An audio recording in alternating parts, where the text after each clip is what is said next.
bia mawu ƒe gbɔgbɔ wòaƒo nu na wò be dɔ ye me be wònye yi nu ye me be wònye yi nu ye me be wònye yi gake ne ame aɖe kpɔm be ame ya le ʋu gã me yiyim ame ya wòalé o mawu nya gblɔm eye he dzi be ava gblɔe nenema o ame ya lé o ame ya nenema eye he dzi be ava wɔe ma gake menye meme ƒe nya gblɔm ye mele oa megati kpɔ o elabena ti kpɔ nye afɔku na o nɔvi lɔlɔ̃tɔwo le kristo me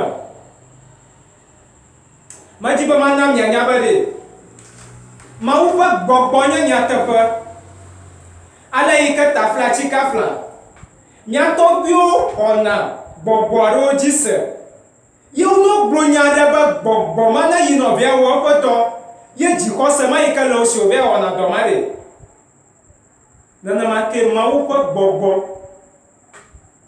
hã wɔna eƒe dɔ nye ma ɖo ŋkui be nu sia nu yi ke nye original ɖe yiƒe counterfeit hã li ya ta mawu ƒe gbɔgbɔ yi ke nye kekeli ya eƒe vitsime gbɔgbɔ hã li yi ke futɔ zãna kɔkɔ blana etɔwo ya ta ma wɔ ŋku be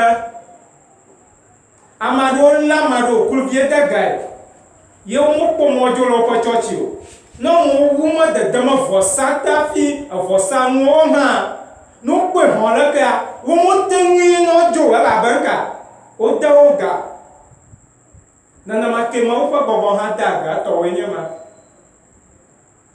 yae na be apɔstolowo nɔ game hã wonɔ mawu ƒe nya gblɔm yae na be apɔstolowo wobla wona be dzata gbagbewo vuvu wo dometɔ ɖewo wote wo dometɔ ɖewo le kple sɔʋu keke wo vuvu kplakplakpla yewo ku míotɔ mienya ŋutinyawo gake wobe ɖe enya ko gblɔ ge yewoa le mawu ƒe lɔlɔ̃ ƒe nya ƒe lɔlɔ̃a yenye be nyame yi ke le afi ya ne me zɔzɔm kpakple ye mekpɔ be agbenɔnɔ mesɔ kpakple mawu ƒe nyawoa metɔtrɔ ge le yewo me meka nu yi ke nenye o meka woe nye pope atsikɔla lo alo woe nye bishop atsikɔla lo alo woe nye the world president ƒe atsikɔla alo the world president o zikala ne wodzɔ nenema ye ne tsia tsitre ɖe nyateƒea dzi ɖe be kɔkɔenyenye ƒe agbenɔnɔ ƒe nusɔsrɔ̃ dzi mi le be asrɔ̃ ɖe wogblɔna be ɖevia mebuna mo elabe egblɔ nyateƒe aɖe ta wogblɔna be ɖevia mebua mo ɖevia memabuvi wònye elabe ŋka egblɔ nyateƒe aɖe na ame aɖe yi ke nya gake wò hã bua ŋugbegblẽ wɔm egblɔ nyateƒe ne ta eva su ɖevi mabua mi le gbɔ eva su ame mabua mi le gbɔ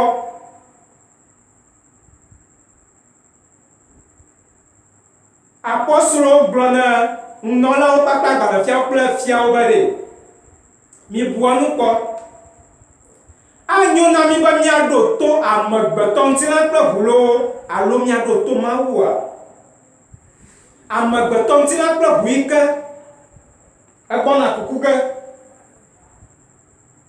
yi ke ne ku vɔ fi yi ke gbɔgbɔ le yima menya o anyo be miaɖo to lo alo miaɖo to mawu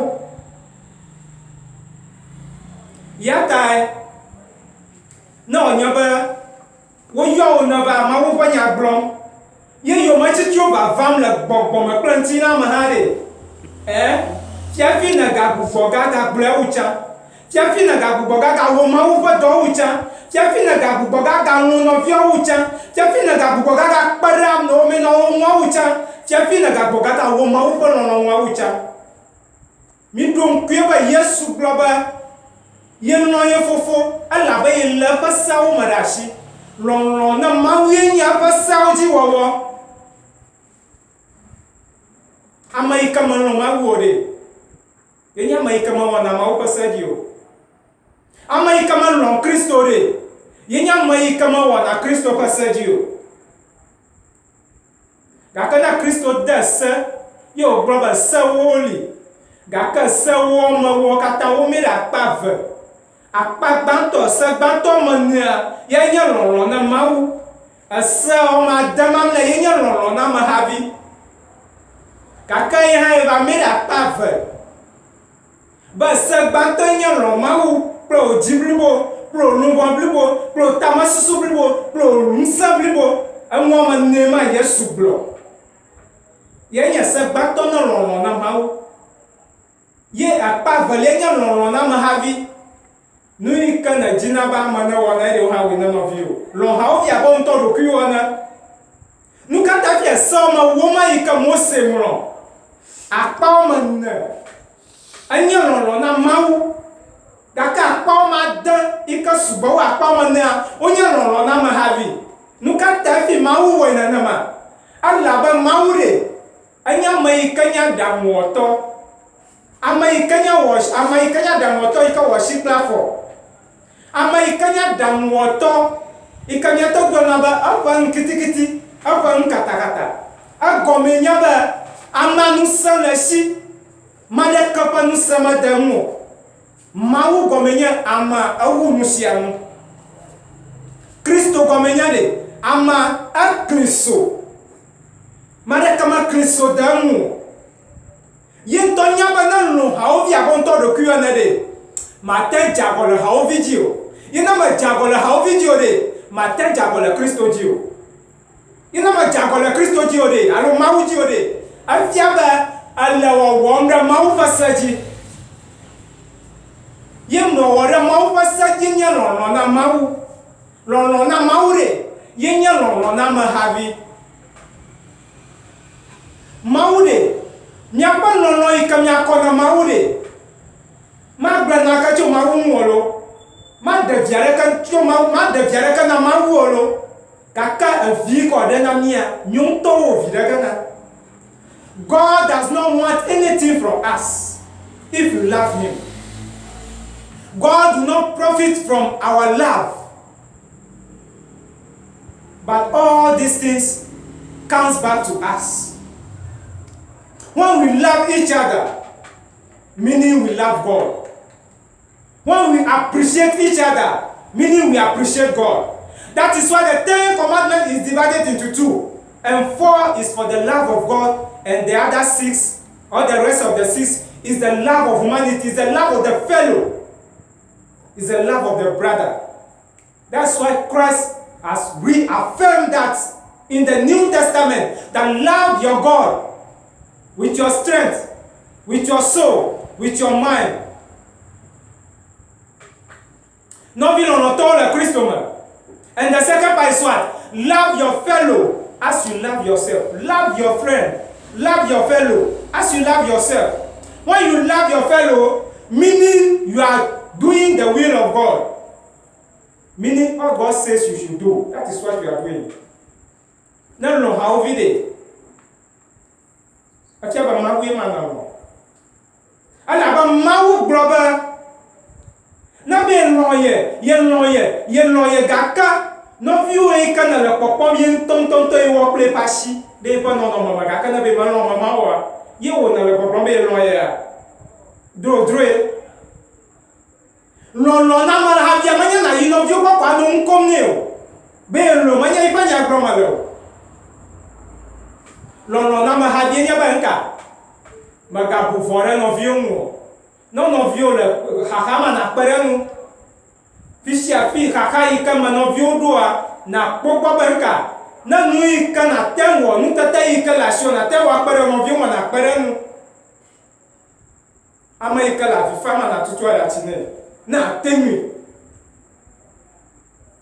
ama ikala konyi fama na fa koni na tenwi gaka na tenwi afi na gbabe ma ogoa yenye mawu maromaro yenye mahavi maromaro alaba na wowo fofo atena wasidi na ko isuku abe dunwe gako ojo wasidi mata flachilo ojo wasidi mako yire ahanolo gbo be ko no hai gaka gale shawu wasidi yewo na yitoma yi na yisuku doma yi bukaka gbo akpochualo osarale walo doma de funawa nuka jojoge avava sakara fofonu Alabe nu yi ke ne dzi be ne wɔ na ye ɖe fofo mewɔe na o. Ya nye lɔlɔ na me havi. Menye lɔlɔ na me havi ɖeɖe ko nye be na yi na bia nu ŋkom na ame sia me o. Alo na bo be yi ne lɔ ame sia me ta na tso ko ame sia ŋlɔm o. Do ŋkui be Kristo gagblɔ be mi do gbɔgbɔwo kpɔ. Elabe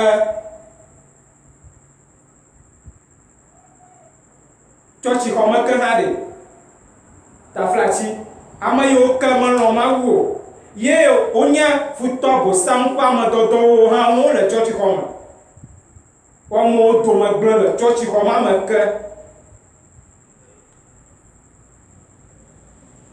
Elabe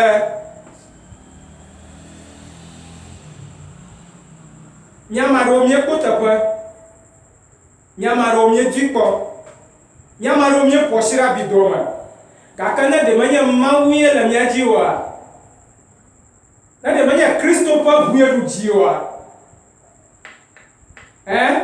ne ɖe fu, ne tɔfɔ ŋumake ame afɔtɔwo ŋumake, elabe ame yi ke le ŋumenyea etri akɔ wu ame yi ke le xexea me. Ya ta Kristo ƒe ʋu ɖu xexea me dzi. Ya ta nɔvi lɔlɔ̃tɔwo le Kristo me. Ne míedzi be Kristo ƒe ʋu ma neɖu fia ɖe mía dzia, edze be míalé Kristo ƒe seawo me ɖe asi. Gake drodroe míagbe be mie Kristo ƒe seawo dzi wɔ go. Ne míegbe be mie Kristo ƒe seawo dzi wɔ goa, ema fia be míele Kristo me o. Ye Kristo hã mele mía me o. Ye míeɖo ŋkui be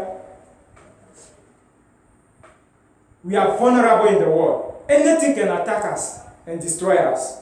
Nu sia nu ate ŋu gblẽ mi elabe míele Kristo me o. Nɔvi lɔlɔ̃tɔwo le Kristo me. Enya nye be míanɔ Kristo ŋu. Míanɔ Kristo me.